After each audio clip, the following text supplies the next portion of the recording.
So I want to show you how to get the very most out of a virtual assistant. If you've got a VA, then I know that you kind of understand what's possible. Many of us get a little bit frustrated when it doesn't work out exactly how we plan. I want to fix that today. Let's talk quickly about the problem. Whether you've got a VA or you don't, here's what I know to be true. You're working really hard, right? You're overworked. Too many jobs to do, possibly drowning in a whole lot of minutiae and spending a bunch of time on stuff that isn't moving you forward. You're tired at the end of the week, but looking around going, well, what progress did I really make, right? Often that's the case, working too hard. So the solution we go is, well, I'm going to hire a virtual assistant. But the problem is, because you're working hard and we don't onboard or bring people, into a system that's smooth, they're underperforming. By the way, great slide, and I hope you enjoy all of its nose-picking glory. They are underperforming.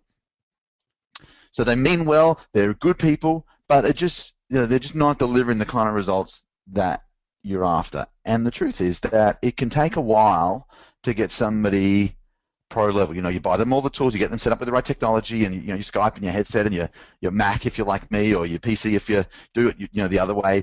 But you get them all set up, but it takes a while to get people performing at adult level.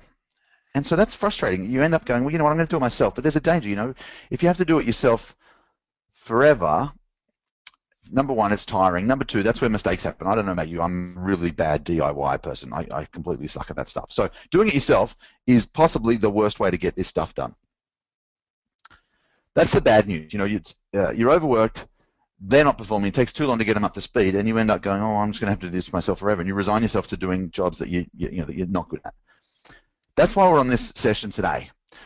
If we play our cards right and you do what we're about to cover, I'm going to help you free up between 1 and 3 days a week. Minimum, let's go minimum, you'll be able to free up half a day a week from what we're about to do in the next 10 minutes.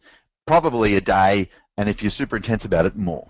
Cool? Free up 1 to 3 days a week so that you get some altitude again, some headspace away from the day-to-day, away from all of the work that's got to happen, so you can start to think about strategic stuff right now. I'm standing today actually in the office of a client, Randall and Tricia in Brisbane, really good dudes, and Randall's just kind of got his business set up right now with local staff and virtual staff to the point where he doesn't have to do the day-to-day, and all he does is he thinks about the future and gets the business ready for its next phase.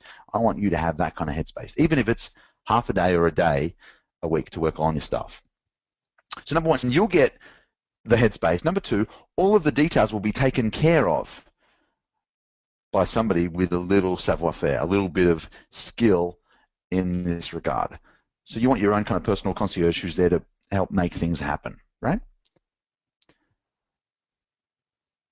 Thirdly, instead of it taking ages to get somebody up to speed, that we can have someone killer, someone really, really good, your own air traffic controller running things in 6 weeks' time. Okay, I think if you go from now to killer, 6 weeks, that's a really worthy sort of a frame, a really, really worthy sort of a setup.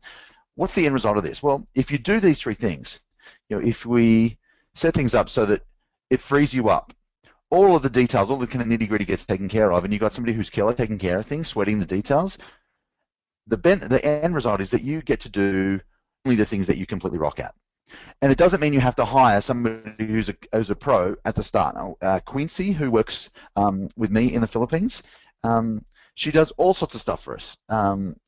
She's a gun at social media, and she runs a bunch of the social media stuff. She looks after our Entreport, Office Autopilot account, builds sequences and tags and landing pages and done all this stuff. Before she started working, as a VA, she was a baker. Her and her husband ran a bakery in the Philippines, baking bread.